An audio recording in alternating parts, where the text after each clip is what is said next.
الحمد للہ وکفا والصلاة والسلام علی من لا نبی بعد اما بعد فاعوذ باللہ من الشیطان الرجیم بسم اللہ الرحمن الرحیم وما آتاکم الرسول فخذوه وما نہاکم عنہ فانتہوا وقال رسول اللہ صلی اللہ علیہ وسلم ان حسن اسلام المرء ترکہ ما لا یعنی آمنت باللہ صدق اللہ العظیم وصدق رسولہ النبی الکریم ونحن علی ذلک من الشاہدین والشاکرین والحمد للہ رب العالمین اللہم صلی علی محمد وعلی آل محمد کما صلیت علی ابراہیم وعلی آل ابراہیم انک حمید مجید اللہم بارک علی محمد وعلی آل محمد کما بارکت علی ابراہیم وعلی آل ابراہیم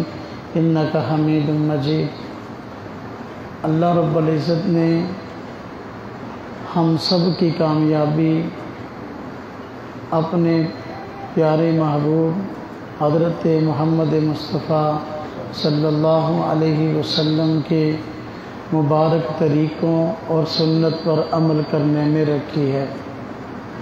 حضور نبی پاک صلی اللہ علیہ وسلم جو دین لے کر آئے ہیں یہ سراپا خیر ہے اور ہمارے لیے دنیا اور آخرت کی ساری کامیابیاں اس میں چھپی ہوئی ہیں۔ بعض چیزیں ہمارے معاشرے میں جو گردش کر رہی ہیں اور ہم سب ان باتوں میں ان چیزوں میں مبتلا ہیں، وہ سراسر حضور نبی پاک صلی اللہ علیہ وسلم کے فرمان کی، آپ صلی اللہ علیہ وسلم کی سیرت کی مخالفت ہے۔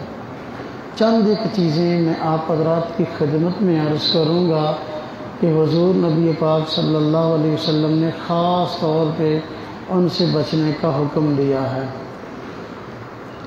آج ہمارے معاشرے میں جو سب سے زیادہ ایک مرض پایا جاتا ہے اور اس کی وجہ سے ساری کی ساری امت مسلمہ پریشان ہے، وہ سودی نظام اور سود خوری کا مسئلہ ہے۔ اللہ رب العزت نے قرآن کریم میں سود خوری سے منع کیا ہے اور سود لینے اور دینے کو بہت بڑا گناہ قرار دیا۔ اللہ پاک قرآن کریم میں یہاں تک فرماتے ہیں کہ اگر تم سود سے باز نہیں آتے تو فَأَذَنُوا بِحَرْبٍ مِّنَ اللَّهِ وَرَسُولِهِ، تو پھر اللہ اور اس کے رسول سے اعلان جنگ کے لیے تیار ہو جائے۔ یعنی جو آدمی سود لیتا ہے یا سود دیتا ہے تو وہ اللہ اور اس کے رسول سے اعلان جنگ کرتا ہے۔ آج ہمارے معاشرے میں بہت بڑا جال سود کا پھیلا ہوا ہے۔ حضور نبی پاک صلی اللہ علیہ وسلم نے ارشاد فرمایا قیامت کی نشانیوں میں سے ایک نشانی یہ بھی ہے کہ قرب قیامت سود خوری اتنی عام ہو جائے گی کہ کوئی بھی آدمی جو سود سے بچنا چاہے گا کسی نہ کسی طریقے سے سود کا غبار اس کو پہنچ کے رہے گا۔ آج جس معاشرے میں ہم زندگی گزار رہے ہیں، کاروبار ہو رہے ہیں، مارکیٹیں آباد ہیں، تو اگر دیکھا جائے تو اس کے پیچھے آج ہر تاجر روتا ہوا نظر آتا ہے کہ مجھے کچھ بچتا نہیں ہے، میرا کاروبار چلتا نہیں ہے اور مجھے اپنی خواہش کے مطابق منافع ملتے نہیں ہیں۔ اس کی جو اگر بڑی وجہ ہے تو بڑی وجہ سودی نظام کا، سودی سسٹم کا ہمارے اندر پایا جانا ہے۔ اور سود کی 101 صورتیں ہیں۔ ایک بڑی صورت جس کو ہم کہتے ہیں قرض کی صورت میں سود لینا، بھی کسی بندے کو پیسہ دیا ہے تو واپسی پر اس سے زیادہ وصول کرنا، جس طرح کی بینکیں کرتی ہیں، جس طرح کے سرمایہ دار کرتے ہیں۔ غریب آدمی کی مجبوری سے ناجائز فائدہ اٹھا کر اس کو قرض دیا جاتا ہے اور واپسی پر اس سے زیادہ وصول کیا جاتا ہے، یہ سود ہے۔ اور سود کی اس طرح قسموں میں سے ایک قسم آج کل یہ لکی کمیٹیاں اور یہ لاٹریاں ہیں۔ مختلف دکانوں کے اندر مختلف طرح کی قرعہ اندازیوں کا سلسلہ ہوتا ہے، لاٹریوں کا سلسلہ ہوتا ہے، کہ فلاں چیز خریدو گے تو یہ انعام نکل آئے گا، فلاں چیز خریدو گے تو یہ انعام نکل آئے گا۔ یہ سارے جوئے اور سود کی صورتیں ہیں میرے بھائیو۔ اگر ہم چاہتے ہیں ہمارا کاروبار چمکے اور دنیا اور آخرت کے اندر ہمیں اللہ پاک کامیابیاں عطا فرمائیں تو ہمیں اس چیز کو چھوڑنا ہوگا۔ سود خوری کی ایک عام صورت آج کل چلی ہے، ہمارے پنجاب میں تو بہت زیادہ ہے، شاید یہاں بھی ہوگی، کہ لوگ بس اوقات 100 بندے کو شامل کرتے ہیں اور لکی کمیٹی ڈالتے ہیں، پھر لوگوں کو موٹر سائیکل دیتے ہیں کہ جو بندہ اس کمیٹی میں شامل ہوگا تو جس کا نمبر آتا جائے گا اس کو موٹر سائیکل ملتا جائے گا، باقی ساری کی ساری قسطیں اس کو معاف ہو جائیں گی۔ ایک بندہ ہے وہ 1000 روپیہ پہلی قسط کا دیتا ہے، اس کو موٹر سائیکل مل جاتا ہے، آرام سے گھر گیا۔ دوسرے بندے کو 2000 دیا، موٹر سائیکل مل گیا، آرام سے گھر گیا، باقی ساری کی ساری قسطیں معاف ہو گئیں۔ میرے بھائیوں یہ سب جوا اور یہ سب سود ہے، ان چیزوں سے بچ جائیں گے تو پھر فائدہ ہوگا، وگرنہ ہماری معیشت تباہ ہو جائے گی۔ آج ہم اپنے معاشرے میں بسا اوقات دیکھتے ہیں فلاں بندہ سود خوری کرتا ہے، سود لیتا یا دیتا ہے، اس کا کاروبار ہمیں بڑھتا ہوا نظر آتا ہے۔ سود خوری کا انجام آخرکار تباہی ہے۔ وقتی طور پر اگر ہم دیکھیں کہ کاروبار چمکتا ہوا نظر آیا ہے، وہ بالکل اسی طرح ہے جس طرح کہ غبارے کے اندر ہوا بھر دو تو غبارہ پھولتا ہوا نظر آتا ہے لیکن بہت تھوڑی دیر کے بعد پھٹ جاتا ہے۔ بالکل اسی طرح سود کے ذریعے سے کاروبار بسا اوقات بڑھتا نظر آتا ہے لیکن آخرکار اس کا انجام تباہی ہے۔ کروڑوں روپیہ لوگوں کا بسا اوقات ڈوب جاتا ہے، ہم کہتے ہیں چوری ہو گیا ہے، فلاں پارٹی کروڑوں روپیہ لے کے بھاگ گئی ہے، اتنے کا نقصان ہو گیا۔ اس کے پیچھے وجہ سود کا لینا یا سود کا دینا ہوتا ہے۔ اگر ہم سودی کاروبار کو نہیں چھوڑیں گے ہماری تباہی مقدر ہے۔ سود کے مد مقابل اللہ پاک نے زکوٰۃ کو اور صدقات کو ذکر کیا ہے۔ جو بندہ جس کے پاس پیسہ ہے، اب وہ اگر کسی کو سود پہ پیسے دیتا ہے، اس کو پتہ ہے کہ مجھے 2 گنی رقم ملے گی، میرے 4 گنا رقم ملے گی، بظاہر اس کو نفع نظر آتا ہے۔ لیکن زکوٰۃ اور صدقات اگر بندہ دیتا ہے تو بظاہر یہ معلوم ہوتا ہے کہ میرا پیسہ جو ہے دن بدن کم ہو رہا ہے زکوٰۃ کے دینے سے، لیکن آخر کار اس کا انجام برکت ہے، آخر کار اس کا انجام مال کا 2 گنا یا 4 گنا ہو جانا ہے۔ اللہ پاک نے قرآن کریم میں فرمایا وَمَا آتَيْتُم مِّن رِّبًا لِّيَرْبُوَ فِي أَمْوَالِ النَّاسِ فَلَا يَرْبُو عِندَ اللَّهِ، کہ جو مال تم لوگوں کو سود خوری کے طور پہ دیتے ہو تاکہ وہ بڑھ جائے، زیادہ ہو جائے، فرمایا اللہ کے ہاں نہیں بڑھتا۔ وَمَا آتَيْتُم مِّن زَكَاةٍ تُرِيدُونَ وَجْهَ اللَّهِ، اور جو تم مال بطور زکوٰۃ کے لوگوں کو دیتے ہو اللہ کی رضا کے لیے، فَأُولَٰئِكَ هُمُ الْمُضْعِفُونَ، یہی لوگ ہیں جن کا مال 2 گنا اور 4 گنا ہوتا ہے۔ اب سمجھیں کہ سود دینے سے مال کم کس طرح ہوتا ہے اور کس وجہ سے ہوتا ہے، اور زکوٰۃ دینے سے مال بڑھتا کیسے ہے۔ سود کے دینے سے یعنی مال سود پہ دیں یا سود پہ لیں، اس سے مال کم اس وجہ سے ہو جاتا ہے کہ اللہ کے رسول کی مخالفت ہے، انجام بے برکتی ہے۔ اور زکوٰۃ اور صدقات کے دینے سے مال بظاہر کم ہوتا نظر آتا ہے لیکن اللہ اور اللہ کے رسول کی اطاعت ہے، انجام اس میں برکت ہے۔ برکت زکوٰۃ اور صدقات سے بنتی ہے اور بے برکتی سود اور جوئے اور سٹے کی صورت میں بنتی ہے۔ اور بالکل اسی طرح ہے، اس کو مثال سے سمجھیں، برکت کسے کہتے ہیں؟ برکت کا معنی ہوتا ہے چیز تھوڑی ہو لیکن اس سے ضرورتیں زیادہ پوری ہو جائیں۔ بے برکتی کا معنی ہوتا ہے چیز زیادہ ہو پھر بھی ضرورتیں پوری نہ ہوں۔ ہم دیکھتے ہیں بس اوقات ایک بندہ اس کی آمدن بڑی تھوڑی ہے لیکن حلال و حرام کی تمیز رکھتا ہے، حرام نہیں کھاتا اور حلال کھاتا ہے، اور دھوکہ فراڈ نہیں کرتا، سود نہیں کھاتا نہ سود کھلاتا ہے۔ اب اس کے مال میں آمدن اس کی تھوڑی ہے، نفع اس کا تھوڑا ہے، لیکن اس کے مال کو اللہ پاک اس طرح بابرکت کر دیتا ہے کہ اس کی ساری ضرورتیں پوری ہو جاتی ہیں۔ لیکن ایک بندہ ہے وہ سود کھاتا ہے، سود لیتا ہے یا دیتا ہے، دیکھنے کو اس کا مال زیادہ ہوتا ہے لیکن ضرورتیں پھر بھی منہ کھولے کھڑی ہوتی ہیں، اس کی ضرورتیں پوری نہیں ہوتی، اس کا نام بے برکتی ہے۔ تو میرے بھائیوں، حضور نبی پاک صلی اللہ علیہ وسلم نے حجۃ الوداع کے موقع پر جب خطبہ ارشاد فرمایا اور عالمی خطبہ دیا، اس میں جہاں اور باتوں سے روکا، اپنی امت کو سود خوری سے روکا اور فرمایا کہ دیکھو لوگوں، سودی کام کو چھوڑ دو، جو پیسے تم نے بطور سود کے لوگوں کو دے رکھے ہیں اس سسٹم کو چھوڑ دو، اسی میں تمہاری کامیابی ہے۔ آپ صلی اللہ علیہ وسلم نے فرمایا بطور مثال کہ میں تمہارے سامنے خود اپنی ذات کو پیش کرتا ہوں۔ فرمایا میرے چچا عباس نے رضی اللہ عنہ لوگوں کو جتنا سود پہ مال دیا ہوا ہے میں وہ سارا تمہیں معاف کرتا ہوں۔ اب دیکھو حضرت عباس رضی اللہ عنہ چونکہ پہلے سود حرام نہیں تھا، انہوں نے لوگوں کو بطور قرض کے پیسے دیے تھے سود پر، حضور نبی پاک صلی اللہ علیہ وسلم نے سارے پیسے معاف کر دیے، بطور مثال کے اپنے خاندان کو پیش کیا ہے۔ میرے بھائیوں، اگر ہم چاہتے ہیں ہمارا کاروبار چلے، ہمارے کاروبار میں برکت ہو، تو اس سود کو چھوڑنا پڑے گا۔ اگر ہم سود کو نہیں چھوڑیں گے، کاروبار میں کسی بھی اعتبار سے برکت آنے والی نہیں ہے۔ ایک آدمی مجھے کہنے لگا کہ جی دیکھیں، آپ نے کہا کہ جو لکی کمیٹیاں ہیں اس میں لوگ پیسے ڈالتے ہیں، آپ نے کہا کہ اس کے ذریعے جو سہولت ملتی ہے کہ موٹر سائیکل ملتی ہے، یہ ناجائز ہے، اس کی وجہ کیا ہے؟ دیکھو وہ بندہ مثلا اگر 50 بندوں نے کمیٹی ڈالی، جس کی 50ویں نمبر پر موٹر سائیکل نکلی ہے، اس کو تو 50,000 روپیہ دینا پڑا ہے، لہذا اب اس کے لیے تو موٹر سائیکل حلال ہونی چاہیے، یہاں اس کے لیے بھی کیوں حرام ہے؟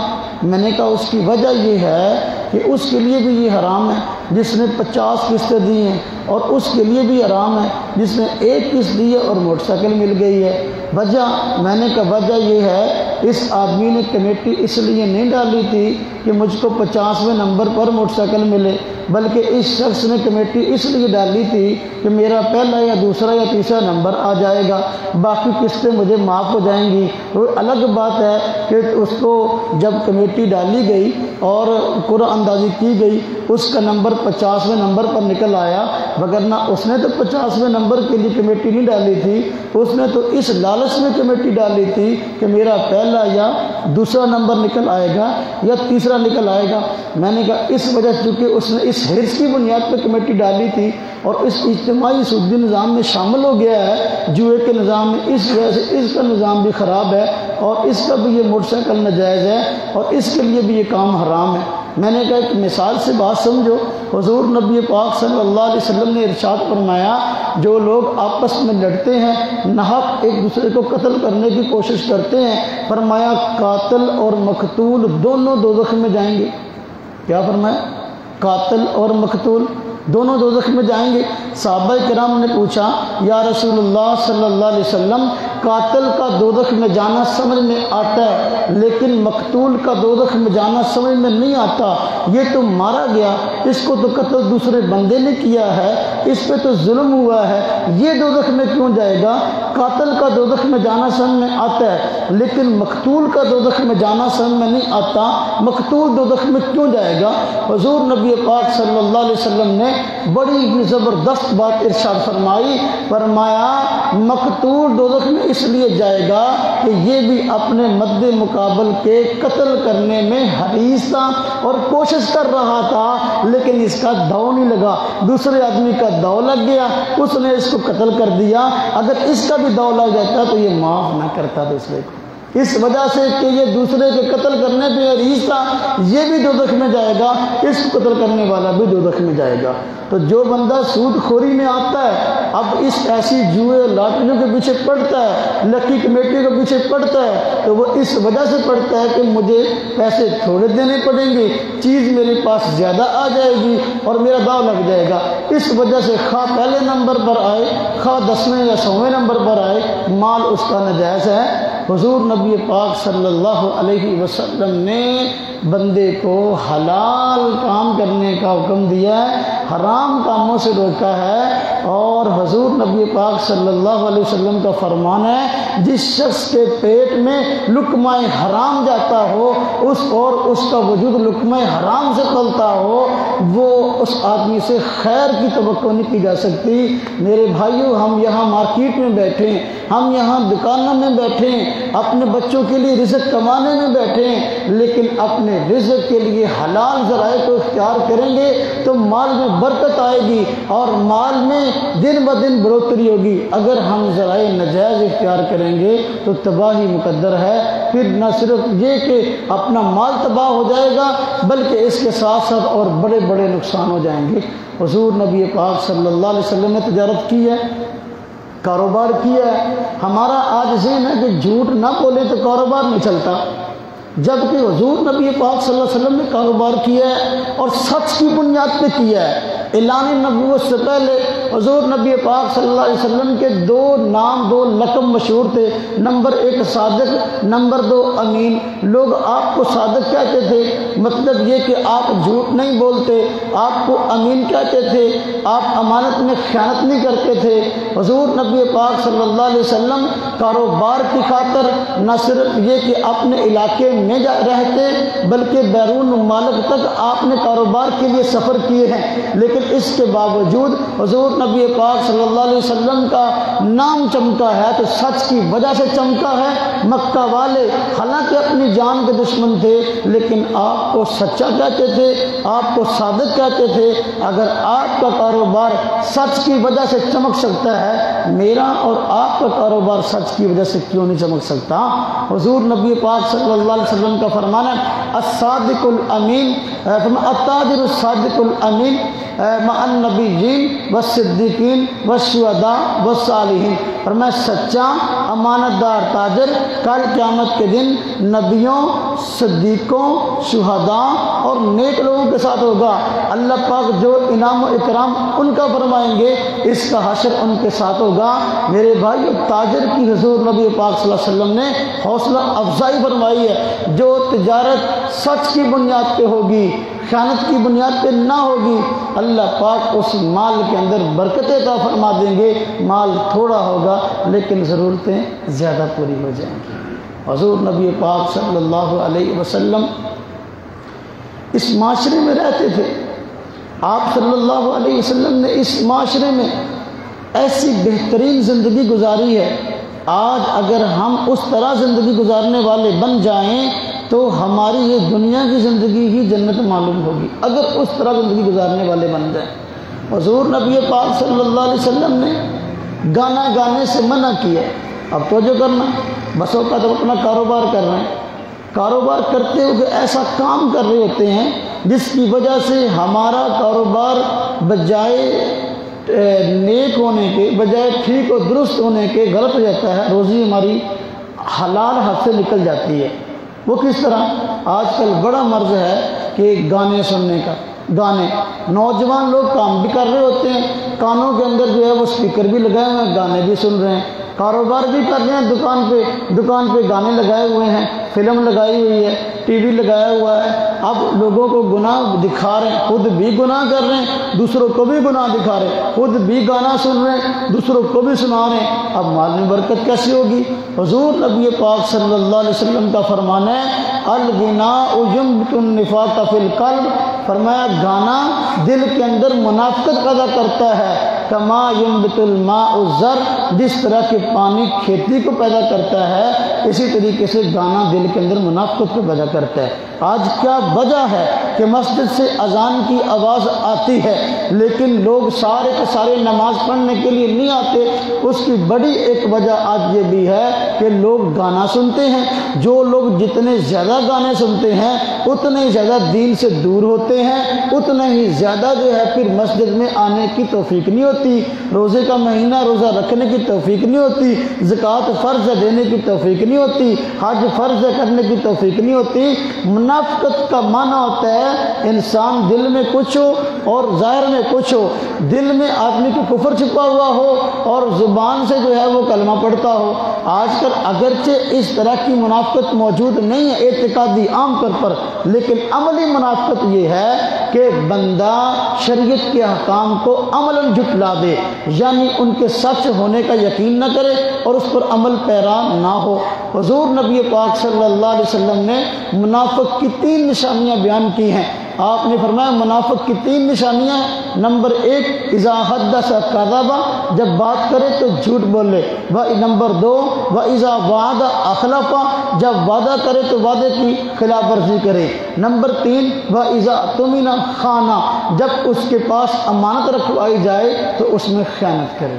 اب آپ دیکھ لیں ہمارے معاشرے کے اندر یہ تینوں باتیں موجود ہیں، جھوٹ کا مرض بھی ہے، وعدے کی خلاف ورزی کا مرض بھی ہے اور امانت میں خیانت کا مسئلہ بھی ہے۔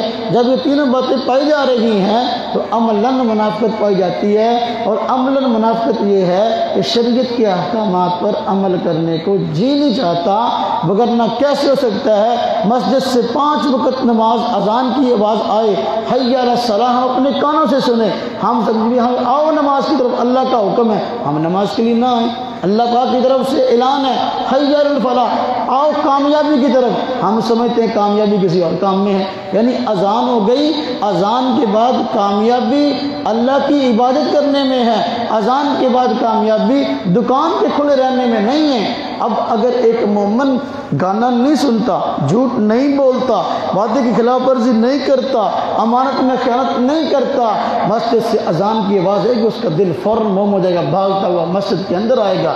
تو میرے بھائیو اپنی عملی زندگی کو جو ہے بہتر بنائیں، اور اپنی عملی زندگی کے اندر آپ دیکھیں کون کون سے ایسے اعمال ہیں جو حضور نبی پاک صلی اللہ علیہ وسلم کی سیرت کے خلاف ہیں اور اللہ پاک کے حکم کے خلاف ہیں۔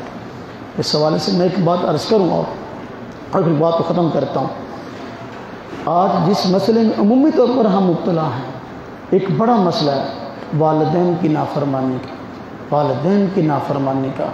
ہر باپ آج رو رہا ہے، اولاد کے ہاتھوں پریشان ہے اور شکوہ ہے کہ اولاد میرا کہنا نہیں مانتی، حالانکہ اللہ پاک نے قرآن کریم کے اندر والدین کی فرما برداری کا حکم کیسے دیا؟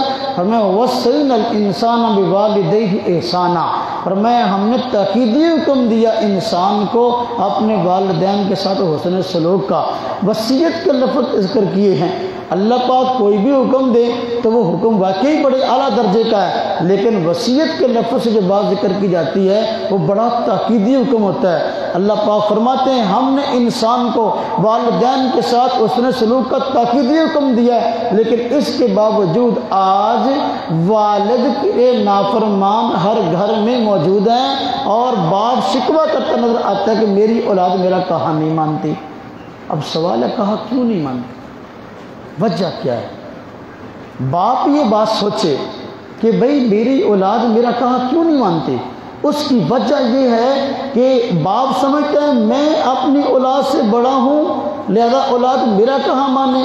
بھئی تجھ سے بڑی ذات ہے، تو اس کا کتنا کہا مانتا ہے؟ اگر تو اللہ کا کہا ماننے والا بن جائے، اللہ کا فرما بردار بن جائے، تو اللہ کے متحد ہے تو اللہ کی ماننے والا بن جائے گا، گھر کے جو افراد تیرے متحد ہیں تیری ماننے والے بن جائیں گے۔ آج باپ کو شکوہ کہ میرا کہا نہیں مانا جاتا۔ اللہ پاک نے قرآن کریم میں والدین کی فرما برداری کا یہاں تک حکم دیا، فرمایا وَلَا تَقُل لَهُمَا اُف، والدین کی بات کے آگے اف نہ کہو۔ یعنی مطلب یہ کہ والد کوئی بات کہے، والدہ کوئی بات کہے تو یوں نہ کہو کہ ہائے باپ کو یہ بات نہیں کہنی چاہیے تھی، ہائے افسوس ابو نے یہ بات کیوں کہہ دی، امی نے یہ بات کیوں کہہ دی۔ یہ اف کا مطلب ہے کہ باپ کی بات کو ناگوار سمجھنا، ماں کی بات کو ناگوار سمجھنا۔ اگر بندہ اپنے والدین کی بات کو ناگوار سمجھتا ہے اور والدین کے ساتھ برا سلوک کرتا ہے، عام طور پر ایسا ہوتا ہے اس کی نسلوں میں آگے نافرمان پیدا ہوتے ہیں۔ آج ہر بیٹے کی خواہش یہ ہے، ہر بیٹے کی خواہش یہ ہے کل کو میں جب باپ بنوں تو میری اولاد میری بڑی فرمان بردار ہو۔ ہر بیٹے کی خواہش ہے کہ میں باپ بنوں تو میری اولاد میری نافرمان نہ ہو بلکہ میری فرمان بردار ہو۔ لیکن آج وہ خود بیٹا، کبھی اس نے سوچا کہ میں اپنے والدین کی کتنی نافرمانی کرتا ہوں؟ ایسا کیسے ہو سکتا ہے کہ وہ تو اپنے باپ کی نافرمانی کو اوڑھنا بچھونا بنائے ہوئے ہو، کل تو اس کی اولاد اس کو نیک ملے؟ ایسا نہیں ہوتا، بلکہ یہ دنیا ہے اور یہ آخرت کی کھیتی ہے۔ آج انسان دنیا میں جو کسی کے ساتھ برائی کرتا ہے، عام طور پر دنیا میں ہی اس کو اس کا خمیازہ بھگتنا پڑ جاتا ہے۔ جو آج اپنے والدین کا نافرمان ہے، کل کو جب خود باپ بنے گا، اس کی اولاد اس سے بڑی نافرمان پیدا ہوگی، پھر اس کو والدین کی عزت اور قدر نظر آئے گی۔ کاش کہ میں اپنے والدین کی قدر کرنے والا بن جاتا۔ ایک بوڑھا آدمی تھا، اس کی اولاد بڑی نافرمان تھی اور بالکل باپ کا کہا نہ مانتی تھی، تو جو بات بھی باپ کرتا اولاد نہ مانتی۔ ایک دن اولاد اپنے باپ سے اتنی تنگ ہوئی کہ انہوں نے کہا کہ اپنے باپ سے جان چھڑا لیتے ہیں، اس کو کسی جگہ پر جا کے دریا وغیرہ میں پھینک دیتے ہیں، نہر وغیرہ میں۔ بہانے سے اپنے ابو کو سیر کے بہانے لے گئے، اور جب دریا کے پاس سے گزرنے لگے، پل کے پاس سے، اب انہوں نے کہا بھی ابے کو اٹھاتے ہیں اور پانی میں پھینک دیتے ہیں۔ ابا بھی سمجھ گیا کہ میری اولاد کے آج ارادے ٹھیک نہیں ہیں۔ جب اولاد اٹھا کے اس کو پانی میں پھینکنے لگی تو اس نے اپنی اولاد کو کہا، بیٹو مجھے یہاں نہ پھینکنا، تھوڑا سا آگے کر کے پھینکنا، کیونکہ میں نے اپنے ابا کو یہیں پھینکا۔ تو جو آج اپنے باپ کا دل دکھاتا ہے، کل کو وہ کیسے امید کر سکتا ہے کہ میری اولاد میری فرما بردار ہو؟ ایسا نہیں ہوتا میرے بھائیوں۔ اگر ہم چاہتے ہیں، باپ چاہتا ہے میری اولاد میری فرما بردار ہو، آج وہ جس کا بیٹا ہے اس کا فرما بردار بن جائے۔ باپ اگر چاہتا ہے اولاد میری فرما بردار ہو تو جس ذات کے وہ متحد ہے اس کی ماننے والا بن جائے، تو پھر مستقبل کے اندر جو ہے وہ آسانیاں ہی آسانیاں ہیں۔ اگر ہم چاہتے ہیں ہماری اولاد ہمارا کہا مانے اور ہم ان سے سکھ پائیں، میرے بھائی اپنے بچوں کی انگلی پکڑ کر ان کو مسجد میں لائیں۔ حضور نبی پاک صلی اللہ علیہ وسلم کا فرمان ہے، بچہ 7 سال کا ہو جائے نماز کا کہو، 10 سال کا ہو جائے نہ پڑھے تو اس کو مارو۔ آج باپ باقی دنیا کے کاموں میں اپنے بیٹے کی پٹائی کرتا ہے، لیکن نماز نہ پڑھنے پر اپنے بچے کی پٹائی نہیں کرتا۔ بچہ سکول نہ جائے باپ مارتا ہے، بچہ باپ کا کہا نہ مانے تو باپ مارتا ہے، لیکن بچہ نماز پڑھنے نہ آئے باپ نہیں مارتا۔ تو معلوم ہوا باپ خود اس غلط زاویے پہ چل رہا ہے۔ جو باپ آج اپنے بچے کی انگلی پکڑ کر مسجد میں اس کو لے کے آتا ہے تو وہ بچہ مستقبل کا نمازی بھی ہے، اور وہ بچہ مستقبل کا اپنے ماں باپ کا فرما بردار بھی ہے، کیونکہ یہ باپ آج اللہ کے آگے جھکا ہے۔ اللہ پاک جھکنے والے کو پھل لگاتے ہیں، یہ اللہ کے آگے جھکا ہے۔ اپنی اولاد جو اس کے متحد اس کو اللہ کے آگے جھکایا، اللہ پاک مستقبل کے اندر اس کی اولاد کو اس کے آگے جھکا دیتے ہیں اور اولاد اس کی فرما بردار بن جاتی ہے۔ دیکھیں ایک بات عرض کرتا ہوں اس حوالے سے، اگر ہم چاہتے ہیں ہماری اولاد ہمارے مرنے کے بعد بھی ہماری فرما بردار رہے تو اس کے لیے نماز کے لیے لے کے آئیں گے نا۔ نماز میں ایک تو ہے نا، بچے کو نماز کی پابندی کروانی ہے، انگلی پکڑ کے لے کے آنا ہے۔ نمبر 2، اس کے لیے دعائیں بھی کریں، یا اللہ مجھے نمازی بنا دے، میری اولاد کو نمازی بنا دے۔ اب جو ہم نماز میں پڑھتے ہیں نا، ہم سمجھتے ہیں نماز میں ہے کیا، نماز میں جو پڑھتے ہیں اس کو سمجھتے نہیں ہیں۔ ہم نماز میں پڑھتے ہیں رب اجعلنی مقیم الصلاۃ ومن ذریتی، یہ کیا ہے؟ یہ یہی ہے۔ اگر باپ اولاد کی انگلی پکڑ کے مسجد میں لایا اور پھر نماز کے اندر دعا کر رہا ہے، اے اللہ رب اجعلنی مقیم الصلاۃ، اے اللہ مجھے نمازی بنا دے، ومن ذریتی، میری اولاد کو نمازی بنا دے، انگلی پکڑ کر بھی لایا ہے، اس کے لیے دعائیں بھی کی ہیں، مستقبل میں وہی اولاد نمازی بن جائے گی۔ آپ جب اولاد نمازی بنے گی، اولاد کیا کہے گی؟ باپ فوت ہو گیا۔ باپ کے لیے ہر روز اولاد دعائیں مغفرت کرے گی۔ کون سی اولاد؟ جو اولاد دعائیں، جو اولاد نمازی ہے۔ اب دیکھو بچہ نماز پڑھ رہا ہے، بچہ نماز پڑھ رہا ہے، کیا کہہ رہا ہے؟ رب اجعلنی پڑھتے ہوئے ربنا اغفر لی ولی والدی، کیا پڑھ رہا ہے؟ ربنا اغفر لی ولی والدی، اے ہمارے رب ہمیں بخش دیجئے، ہمارے والدین کو بخش دیجئے۔ جو باپ اپنے بچے کی انگلی پکڑ کے مسجد میں لایا، بچہ نمازی بن گیا، باپ دنیا سے رخصت ہو گیا، 5 وقت بچہ مسجد میں آتا ہے اور سنتے پڑھتے ہے، اس میں بھی فرض پڑھتے ہے، اس میں بھی نفل پڑھتے ہے، اس میں بھی وتر پڑھتے ہے، اس میں بھی جب کہتا ہے ربنا اغفر لی ولوالدی، اے اللہ اے ہمارے رب ہمیں بخش دیجئے، میرے والدین کو بخش دیجئے۔ اب جب یہ بات کہتے ہیں ولوالدی، اے اللہ میرے والدین کو بخش دیجئے، ایک دل کے اندر بچہ جو فرما بردار نمازی، جس کو باپ نمازی بنا کے گیا ہے، کتنی مرتبہ اپنے والدین کے لیے دعائیں مغفرت کرتا ہے، ایسے باپ کی مغفرت کیوں نہ ہو؟ اس لیے میرے بھائیوں اپنی اولاد کا خیال رکھیں، اپنی اولاد کی صحیح تربیت کریں۔ اگر ہم چاہتے ہیں مستقبل میں اولاد ہماری آنکھوں کی ٹھنڈک بنے تو پھر پہلے والدین کی فرما برداری کریں، پھر اپنے بچوں کی تربیت اس طرح کریں جس طرح کے کرنے کا حق ہے، وگرنہ پھر وہی شکوے ملیں گے جو کہ عام دنیا کے اندر ملا کرتے ہیں۔ ایک بندہ پڑھ لکھ کے ڈاکٹر بن گیا، والد اس کا مزدور تھا، والد مزدور تھا، محنت مزدوری کر کے اس نے بچے کو ڈاکٹر بنایا، اور بندہ ڈاکٹر بنا بیٹا، اور اس نے بڑا محل بنا لیا، اور اچھی جگہ اس کی شادی ہو گئی، اللہ پاک نے اولاد بھی دے دی۔ اب وہی باپ جس نے اس کو بیچارے کو دن رات ایک کر کے ڈاکٹر بنایا، اب وہی ڈاکٹر بیٹا اب جب ڈاکٹر بن گیا، اپنے باپ کو پانی پلانے کے لیے بھی تیار نہیں، باپ کو روٹی کھلانے کے لیے بھی تیار نہیں۔ عالی شان بنگلہ بنا لیا، عالی شان بنگلے کے باہر سامنے دربار تھا، کھانا گھر میں اچھا پکتا، آپ بھی کھاتا، بیوی بھی کھاتی، جو بیٹا ہوا وہ بھی کھاتا، لیکن جب باپ کی باری آتی تو باپ کو ہیلے بہانے سے کہتا سامنے دربار ہے وہاں سے کھا لو۔ کیا کہتا ڈاکٹر صاحب باپ کو؟ آنے بہانے باہر جا رہے ہیں، فلاں ہوٹل پہ کھانا کھانے کے لیے جا رہے ہیں، ابا جی آپ سامنے دربار ہے وہاں سے روٹی کھا لینا۔ ایک دن اسی طرح ہوا، سیر کے لیے جا رہے تھے، ڈاکٹر صاحب بیوی کو ساتھ بٹھایا، اپنے بیٹے کو ساتھ بٹھایا، اور پھر ہوا کیا کہ باپ نے کہا میں کہاں سے کھاؤں گا، تم تو ہوٹل سے کھانے کے لیے جا رہے ہو۔ اس نے کہا ابا جی سامنے دربار ہے وہاں سے کھا لینا۔ یہ بات کہہ کے نکلے، رستے کے اندر جاتے ہوئے اب ڈاکٹر صاحب اپنے بیٹے سے باتیں کر رہے ہیں کہ میرا بیٹا بڑا ہوگا، میرا بیٹا بڑا ہو کے کیا بنے گا، میرا بیٹا یہ بنے گا، یہ ہوگا۔